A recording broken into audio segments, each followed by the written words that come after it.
अस्सलाम वालेकुम दोस्तों, मैं हूं खालिद मोइन और आप देख रहे हैं अदब व फ़नून नामा। आज हम अदब व फ़नून नामे में बात करेंगे जॉन एलिया साहब की फहरिस्त साजी के हवाले से। ये बड़े मज़े की बात है। जॉन एलिया बहुत ज़बरदस्त शायर और साहिब लहजा शायर, साहिब उसलूब शायर, और जो गज़लें हैं उनकी, जो नज़में हैं उनकी, वो सभी अपनी अपनी जगह बहुत कमाल हैं। दरख्त ज़र्द उनकी एक तवील नज़्म है जो उन्होंने ज़रियून अपने साहबज़ादे के हवाले से एक पूरी ज़िंदगी का तजिया उसमें पेश किया है। और उसके अलावा रामूस जो उनकी तवील नज़मों की किताब है, और जो गज़लों की शायरी है और गज़लों में जो नज़में साथ चलती रहीं, उन सब में जो है वो शायद, लेकिन, गोया और इस तरह की जो कबील की किताबें हैं उसमें, यानी,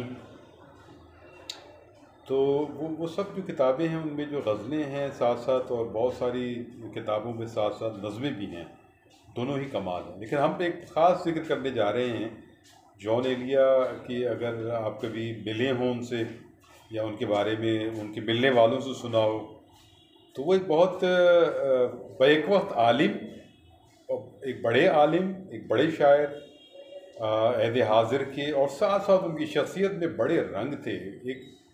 एक बच्चा था उनके अंदर, खुद ही लड़का सा मैं निकल आया, तो वो एक लड़का उनके अंदर हम वक्त जो है वो सरमस्ती और रंग खेलता रहता था। और वो उसी मासूमियत में और उसी शरारतों में और उसी संजीदगी के लिबादे में बहुत सारे काम की बातें करते थे जो हम ज़ाहिर उस ज़माने में नए नए आए थे, तो हमें नहीं इल्म होता था कि ये क्या, इसमें जो है जॉन साहब की क्या कारीगरी चल रही है। तो जॉन साहब अपने मिलने वालों से, और ख़ास तौर पर नए मिलने वालों से, जो कि हमसे भी ये सवालात हुए और हमने अपने सामने ये सवालात होते हुए देखे भी, तो वो हर नए मिलने वाले से कुछ कुछ ऐसी बातें करते थे। मसलन उसमें एक बात तो बहुत ये होती थी कुछ ही बातों के बाद कि अच्छा, तो एक फ़हरिस्त बनाते हैं। जी, वो कहते थे एक फ़हरिस्त बनाते हैं। अच्छा, मैं और तुम जो हूँ वो तो इसमें शामिल नहीं होंगे, ज़ाहिर है कि हम तो हैं ही गोया या नहीं हैं, लेकिन इससे हट कर कुछ एक फ़हरिस्त बनाते हैं जिसमें जो है वो तुम ये बताओ कि तुम्हारे पसंदीदा शायर कौन से हैं। और फिर वो बगौर उनके, वो जो भी जो साहब या नौजवान बैठा होता था वो बताता था और वो बगौर उसको सुनते थे। मुझसे भी ये सवालात हुए, और फिर वो एक बार ये सवाल नहीं करते थे। कमाल की बात ये थी कि वो एक ही आदमी से हर 2-3 महीने के बाद यही सवाल बिल्कुल इस तरह करते थे जैसे पहली बार पूछा हो। अच्छा, शुरू में तो जाहिर है कि आप ये समझते हैं और सोचते हैं कि शायद वो भूल गए, और आप एक नए सिरे से जोश व खरोश के साथ अपने जो भी हम असर शोरा होते हैं, और हाँ, ख़ास बात ये थी कि आप ज़िंदा शोरा के बारे में बताएं, क्लासिकल शोरा के हवाले से, या जो गुज़र गए या जो बहुत नामवर हैं, सभी जानते हैं, नहीं, ऐसे शोरा जो कि जिनको कम लोग जानते हैं, या जो भी नए आए हैं, वो कौन कौन शोरा हैं। तो एक बार, दो बार, तीन बार, तो वो एक उलझन होने लगती थी कि अच्छा, ये खेल रहे हैं जॉन साहब खेल रहे हैं, ये बार बार फहरिस्त फहरिस्त करते हैं। तो खैर, एक बार तो ये भी हुआ कि मैंने एक रात जब एक रत जगह था पूरी शब का, तो उसमें मैंने तो तंग आकर उनसे ये कहा कि जॉन साहब आज एक फहरिस्त बना लेते हैं रिटर्न में। तो वो फंस गए, बहुत बुरी तरह फंसे, और मैंने फिर कॉपी मंगवा ली जहाँ ठहरे हुए थे, और पेन मंगवा ली, बल्कि पेंसिल थी वहाँ, तो पेन दस्तियाब नहीं हो सका, तो हमने पेंसिल से जो है वो फिर एक बहुत दिलचस्प फहरिस्त जो है, जॉन साहब भी फिर मूड में आ गए और एक फहरिस्त बनाई गई जिसमें मशहूर शोरा भी शामिल थे और देखिए ज़िंदा शोरा थे। और फिर उसमें खाने बनाए गए कि कुछ शायर है तो उसकी वजह शोहरत क्या है, और उसके नंबर कितने दिए जाएंगे उस शायर को। तो वो एक बहुत दिलचस्प फहरिस्त बनी जिसमें सीनियर्स भी थे उस वक्त, और नए शोरा भी थे और बिल्कुल नए शोरा भी थे। तो वो कोई तकरीबन 30 के करीब शोरा थे। लेकिन जॉन साहब जैसे ही उस शिप से बाहर निकले और घर पहुँचे तो उनको ये तशवीश हो गई कि ये तो बड़ा, और फिर उस पर साइन करवा लिए मैं था, मेरे एक दोस्त थे, और फिर उन्होंने कहा जॉन साहब आप भी साइन करें ताकि ये बात पुख्ता हो जाए। जॉन साहब बाद में बहुत परेशान हुए कि यार ये क्या हुआ, साइन भी हैं और ये फहरिस्त अगर कहीं किसी रिसाले में छप गई या कहीं ये डिस्कस होने लगी तो जॉन साहब तो जाहिर है कि सबको खुश करके चलते थे, सबको लेकर चलते थे एक सतह पर। तो उन्होंने कहा तो बड़ा मसला हो जाएगा। तो खैर किस्सा मुख्तसर ये है कि उसमें बड़ा दबाव डाला गया, भी दोस्त बीच में आए और फिर वो बहरहाल एक फहरिस्त जो है वो मैंने फ़ोटो कॉपी करवा के फहरिस्त वापस कर दी और ये कहा कि जी फहरिस्त थी और ये है। वो फ़ोटो कॉपी भी खैर कुछ अरसे रही, उसके बाद दर हो गई। लेकिन जॉन साहब का कमाल ये था कि जॉन साहब जो हैं वो जो फहरिस्तें बनवाते थे वो बड़ा उसमें एक बड़ा एक विजडम था।